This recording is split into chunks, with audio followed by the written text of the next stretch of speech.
Hello दोस्तों, आपका स्वागत है आपके अपने चैनल अक्षय क्लासेस पर।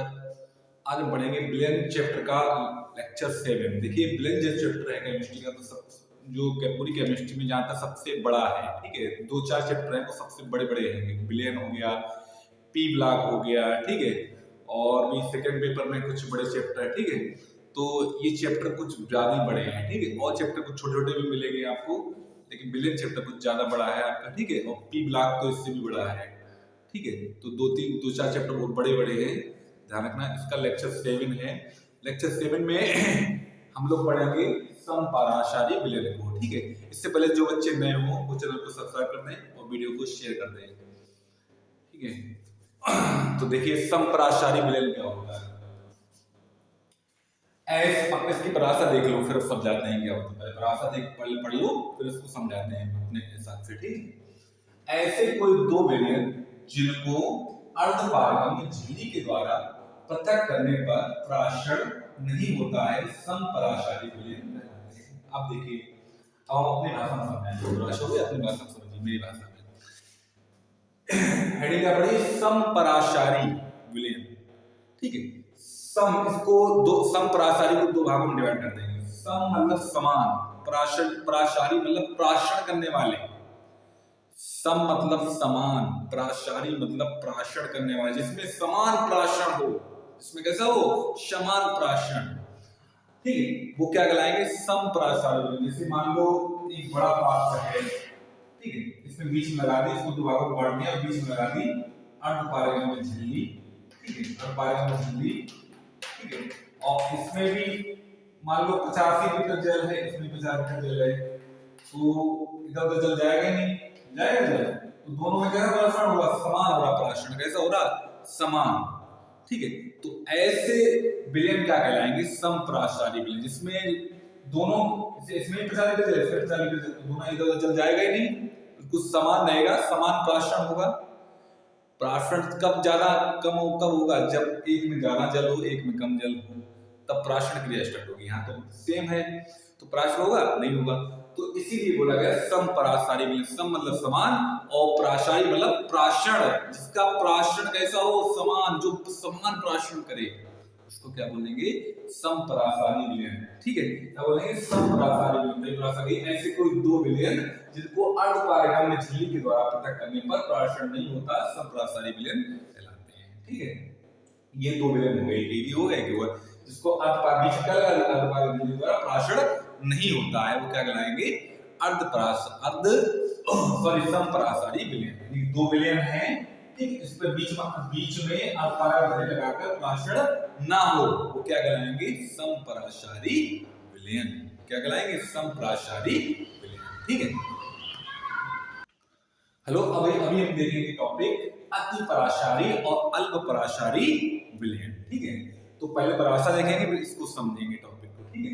लिखा है, यदि समान ताप पर दो विलयनों में से एक विलयन का प्राशन दाब दूसरे विलयन के प्राशन दाब से अधिक होता है, तो अधिक प्राशन दाब वाले विलयन को अति पराशारी विलयन कहते हैं, तथा जिस विलयन का प्राशन दाब कम होता है उससे अल्प पराशारी विलयन कहते हैं, ठीक। अब अपनी भाषा में इसको समझाते हैं। जैसे मान लो लिखा है, यदि समान ताप पर दो विलयनों में से, मान लो दो विलयन है, मान लो एक ये विलयन हो गया,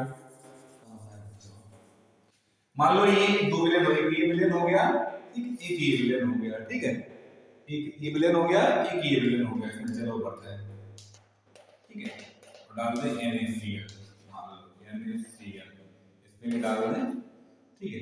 इसमें चीनी डाल देंगे, ठीक है, ठीक। ये दो दो विलयन हो गए। लिखा है इनके ताप कैसे हैं? समान है, दोनों के ताप कैसे हैं? समान। एक नमक वाला विलयन है, ठीक है, नमक और पानी का। एक चीनी का पानी का विलयन है, ठीक है। इतनी बार समझ नहीं आ रही? एक नमक पानी का विलयन है और एक चीनी पानी का विलयन है, ठीक है। तो इन विलयनों में परिभाषा देखिए, समान ताप पर दो विलयन में से एक विलयन का प्राशन दाब दूसरे विलयन के प्राशन दाब से अधिक होता है। मान लो इस चीनी वाले विलयन का प्राशन दाब अधिक है, इसका क्या है? अधिक है प्राशन दाब। और इस वाले जो नमक वाला प्राशन दाब है वो कैसा है? कम है। नमक वाले विलयन का मान लो प्राशन दाब कम है, और चीनी वाले विलयन का प्राशन दाब कैसा है? अधिक है। कैसा है? अधिक, ठीक है। तो चीनी वाले का विलयन का प्राशन दाब अधिक है तो इसको बोलेंगे अति पराशारी विलयन। क्या बोलेंगे? अति पराशारी विलयन। ठीक, जिसका प्राशन दाब अधिक उसको बोलेंगे अति पराशारी विलयन। कोई काम करता, कोई एकदम मतलब बहुत ज्यादा करे तो उसको अति बोलेंगे, बोलेंगे तुमने अति रख ली। ठीक है, कोई काम है करके ही रह जाए, करके ही रह जाए, करके ही रह जाए, तुमने तो अति रख ली। ठीक है, तो इनका प्राशन दाब से बहुत ज्यादा, ये जो विलयन है ये बहुत ज्यादा प्राशन कर रहा था। कैसे कर रहा था? बहुत ज्यादा प्राशन कर रहा था, इसने अति रख ली। क्या कर रही? अति। तो इसको बोलेंगे अति पराशारी विलयन। क्या बोलेंगे? अति पराशारी विलयन। और जो बेचारा सीधा साधा था, थोड़ा थोड़ा प्राशन कर रहा था, तो इसको इसमें प्राशन कैसा होता? कम हो रहा था, तो इसको बोलेंगे अल। ठीक है, क्या बोलेंगे? अल्प पराशारी विलयन। जैसे कोई मान लो एक बुद्धि बहुत ज्यादा है, एकदम कोई एकदम क्वेश्चन का आंसर तुरंत देता है। ठीक, कोई मुझे ये मन फटाफट। एक वह बच्चा है वो थोड़ा बहुत कम आंसर दे पाता है, ना के बराबर आंसर देता है, बुद्धू है बिल्कुल। बोलेंगे अल्प बुद्धि हो तुम, बोलेंगे अल्प बुद्धि हो। कुछ बच्चे नहीं होते अल्प बुद्धि के। तो ये प्राशन कर रहा है, कैसा कर रहा है? बहुत कम प्राशन कर रहा है। कैसा कर रहा है? बहुत कम प्राशन। ठीक, ना के बराबर प्राशन कर रहा है, इसलिए इसको बोला गया है अल्प पराशारी विलयन। क्या बोला गया? अल्प पराशारी विलयन। और ये चीनी वाला क्या कर रहा है? प्राशन बहुत ज्यादा बहुत कर रहा है। कैसा कर रहा है? बहुत ही ज्यादा कर रहा है, तो इसको बोलेंगे अति पराशारी विलयन। क्या बोलेंगे? अति पराशारी विलयन। अब अपने एक स्टोरी, जैसे मान लो दो बच्चे हैं। क्या है? दो बच्चे हैं, एक बहुत माइंड का तेज है, एक ऐसा है बिल्कुल मंद बुद्धि है। ऐसा है मंद बुद्धि। जो माइंड का तेज है वो तो बहुत जवाब देगा, एकदम जवाब देगा, लेकिन जो मंद बुद्धि का है वो धीरे धीरे जवाब देगा। तो माइंड का तेज वाले का क्या बोलेंगे? अति पराशारी। अब टीचर से, अब जो माइंड का तेज है वो टीचर लिखता पहले आंसर देता, तो टीचर भी कहने लगा तुमने तो अति रख ली, तुम तो लिखने में नहीं देते। ठीक है, तुम तो लिखने में। ऐसे मेरी क्लास में कभी कभी बच्चे ऐसे हो जाते हैं, हम लिखते तुरंत पहले ही आंसर आ जाता है। ठीक है, ये सर इसका आंसर ये, इसका आंसर ये। तो कभी कभी बच्चे लिखने भी नहीं देते, तुम तो आंसर दे देते। मतलब ये है, तो हम खुद ही कह देते हैं कि तुमने अति कर ली, तुम तो लिखने भी नहीं देते, तुम तो लिखने भी नहीं देते, तुम तो अति कर ली है। ऐसे कर लिए अति, तो इसको बोलते हैं अति पराशारी विलयन। क्या बोल देते हैं? अति पराशारी। अब तो नहीं भूलोगे अति पराशारी विलयन। ठीक है, जिसमें प्रासुरता बहुत ज्यादा हो, बहुत अधिक, उसको बोलेंगे अति पराशारी विलयन। क्या बोलेंगे? अति पराशारी विलयन। और जिसमें प्रासुरता कैसा हो? बहुत कम हो। अब मेरी क्लास में कभी कभी क्या होता है, कोचिंग क्लास में भी और कभी कॉलेज में भी क्या होता है कि इंटर कॉलेज में पढ़ाता हूँ। ठीक है, सभी लोग जो बच्चे नहीं जानते हैं वो जान लें, इंटर कॉलेज में पढ़ाता हूँ मैं। यहाँ बैच भी चलता है क्लास में। ठीक है, तो ध्यान रखना, जो जैसे मान लो कुछ बच्चे ऐसे भी क्लास में भी होते हैं, कोचिंग में भी, कि मंद बुद्धि के होते हैं। जैसे उनको कुछ समझा दो, समझ नहीं आ रहा, समझा दो मतलब कुछ बोल ही नहीं पा रहे हैं। कुछ बच्चे क्या होते हैं? बोल ही नहीं पा रहे हैं, बिल्कुल मंद बुद्धि हो गए हैं। कैसे हो गए? मंद बुद्धि। कुछ ऐसे क्लास में बच्चे होते हैं मंद बुद्धि, और एक कुछ होते हैं बहुत ही ज्यादा फास्ट होते हैं।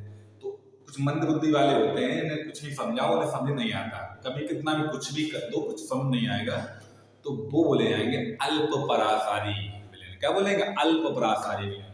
ठीक है, ऐसे दो विलयन थे, एक का प्राशन दाब कैसा था? बहुत अधिक था, एक का कैसा था? बहुत कम था। कैसा था? बहुत कम। तो जिसका प्राशन दाब बहुत अधिक उसको बोलेंगे अति पराशारी विलयन, जिसका प्राशन दाब कम उसको बोलेंगे अल्प पराशारी विलयन। भाई पराशा लगी, यानी समान ताप पर दो विलयनों में से एक विलयन का प्राशन दाब दूसरे विलयन के प्राशन दाब से अधिक होता है, तो अधिक प्राशन दाब वाले विलयन को अति पराशारी विलयन कहते हैं। तो जिस विलयन का प्राशन दाब कम होता है उसे अल्प पराशारी विलयन कहते हैं। बस ये था कहानी। हेलो दोस्तों, अब हम देखेंगे टॉपिक बास दाब का अवनमन। बास दाब का अवनमन क्या होता है? ठीक है, तो इसको समझने से पहले हम आपको एक स्टोरी सुनाते हैं, तो ये बास दाब का अवनमन आप लोग समझ जाएंगे। जैसे मान लो, ठीक है, जैसे मान लो आपका कोई मित्र है, ठीक है, आपका कोई क्या है? फ्रेंड। ठीक है, तो आपने ठीक उसके वो एक रूम में रहता है। जैसे मान लो जॉब करता है, वो एक रूम रहता है, उसका छोटा सा रूम है। ठीक है, मतलब बड़ी मुश्किल में वो छोटा सा रूम अपना गुजारा चलाता है, मान लो। ठीक है, तो आपने उससे कहा कि मैं आपको जरूरत है वहीं पे, मान लो आपकी जॉब लगी, आपने कहा मैं तो तुम्हारे साथ रहूंगा। आपने अपने मित्र से कहा मैं तो तुम्हारे साथ रहूंगा। मित्र कह रहा है छोटा सा रूम है, तुम कहाँ रहोगी? तो यार तुम छोटा सा रूम है, तुम कहाँ रहोगे? ठीक है, बोले अब फिर आपने कहा कि मैं रह लूंगा, आप में घुल जाऊंगा, मतलब आप में जैसे आप रहते वैसे मैं रह लूंगा, कोई दिक्कत नहीं होगी। तो मित्र मना तो कर नहीं देगा, अच्छा मित्र होगा तो कभी नहीं मना करेगा, कर देगा नहीं करेगा। तो वो कहेगा चलो जाओ, तो आप उसमें रहने लगे। अब जब उसमें रहने लगे आप कमरे में, मित्र ने चलो कैसे करके हाँ कर दिया, तो आप उसमें रहने लगे। तो मित्र मित्र की जो जगह थी उसमें मतलब कमी आई, जैसे वो बेड पे सोता, तो आधे बेड पे आप सो गए, एक ही बेड था, मान लो एक ही बेड पड़वाता था कमरे में, तो आधे बेड पे आप सो गए, आधे बेड पे वो सो गया आपका मित्र। तो उसकी जगह में कमी आई नहीं आई, आपको पूरा आया फैल फूट के सोता था। मित्र पहले कैसे सोता था, फैल फूट के एकदम अकेला। ठीक, अब उसका मित्र आ गया तो वो अब कैसे सोएगा? आधे आधे तो सो पाएगा नहीं, आधी जगह उसकी घिर गई है पहले से ही, ठीक आपने, ठीक है। तो वही है बासदाब का अवनमन। क्या है? वही बासदाब का अवनमन है। ठीक है, परिभाषा देखिए, बिल्कुल स्टोरी से मैच करेगी, बिल्कुल ध्यान रखना। यदि कोई आवासशील पदार्थ किसी विलायक में घोला जाए तो विलायक के बासदाब में कमी आ जाती है, जिसे बासदाब का अवनमन कहते हैं। ठीक है, यदि कोई आवासशील पदार्थ किसी विलायक में घोला जाए तो विलायक के बासदाब में कमी आ जाती है, जिसे बासदाब का अवनमन कहते हैं। बासदाब का अवनमन समानुपाती विलेय पदार्थ की मात्रा। ठीक, बासदाब का अवनमन इसको बोलते हैं समानुपाती, इसको बोलते हैं प्रोपोर्शनल। ठीक है, विलेय पदार्थ की मात्रा वही है। यदि कोई आवासशील पदार्थ किसी विलायक में घोला जाए, एक दोस्त था, वो अपने दोस्त के पास रहने लगा, भूल गया, रहने लगा मतलब भूल गया, तो विलायक के बासदाब में कमी आ जाती है। अब जिस पर दोस्त में रहने गया है उसकी जगह में कमी आई, आधी जगह उसने घेर ली, वही उसने लिखा है, तो विलायक के बासदाब में कमी आ जाती है, मतलब उसकी जगह गिर गई आधी, तो आधी उसकी कमी आई नहीं है, तो जिसे बासदाब का अवनमन कहते हैं। जिसे क्या कहते हैं? बासदाब का अवनमन। जिसे क्या कहते हैं? बासदाब का अवनमन। ठीक है, एक बात सुनिए, एक बात समझिए, स्टोरी से बिल्कुल मैच कर रहा है। ठीक है, ऐसी जो हम स्टोरी सुनाते हैं पूरी यूट्यूब पे सर्च कर लेना, कहीं भी कोई स्टोरी नहीं मिलेगी जो हम स्टोरी बता रहे हैं, जिस टॉपिक जिससे हम बता रहे हैं, पूरे यूट्यूब पे आपको इस तरीके से टॉपिक नहीं समझाया जाएगा। आप सर्च करके देख सकते हैं कोई भी, ठीक है, इस तरीके से टॉपिक समझाए तो बता देना, बिल्कुल ये स्टोरी जो हम बता रहे हैं अपने तरीके से कहीं आपको नहीं मिलेगी। ठीक है, देखिए ध्यान से, यदि कोई आवासशील पदार्थ किसी विलायक में घोला जाए तो विलायक के बासदाब में कमी आ जाए, जिसे बासदाब का अवनमन कहते हैं। बासदाब का अवनमन पोषक पदार्थ की मात्रा। ठीक है, तो समझ गए? हेलो, अभी हम टॉपिक देखेंगे हिमांक में अवनमन। ठीक है, हिमांक में अवनमन, तो हिमांक में अवनमन क्या होता है, ठीक, इसको भी हम अपने तरीके से समझाएंगे। ठीक है, तो ध्यान से सुनिए, अपने तरीके से एग्जांपल देते हैं, तब आपको हिमांक में अवनमन समझ में आएगा। ठीक है, ठीक, इसकी परिभाषा देखना चाहते देख सकते हैं, एक बार क्या लिखी परिभाषा, फिर हम अपने तरीके से समझाएं। ठीक है, लिखा है, किसी आवासशील विद्युत अंगठे को किसी विलायक में घोलने पर विलायक का हिमांक कम हो जाता है। हिमांक में इस कमी को हिमांक में अवनमन कहते हैं। हिमांक में यह कमी विलेय पदार्थ की मात्रा के समानुपाती होती है। ठीक है, क्या है यहाँ पर? किसी आवासशील विद्युत अंगठे को, क्या लिखा है? किसी आवासशील विद्युत अंगठे को किसी विलायक में घोलने पर विलायक का हिमांक कम हो जाता है। कैसा हो जाता है? विलायक का हिमांक कम हो जाता है। ठीक है, जैसे मान लो कोई एक व्यक्ति है बहुत ज्यादा, ठीक है, अमीर है, क्या है? अमीर। ठीक है, या मान लो कोई मान लो डीएम है।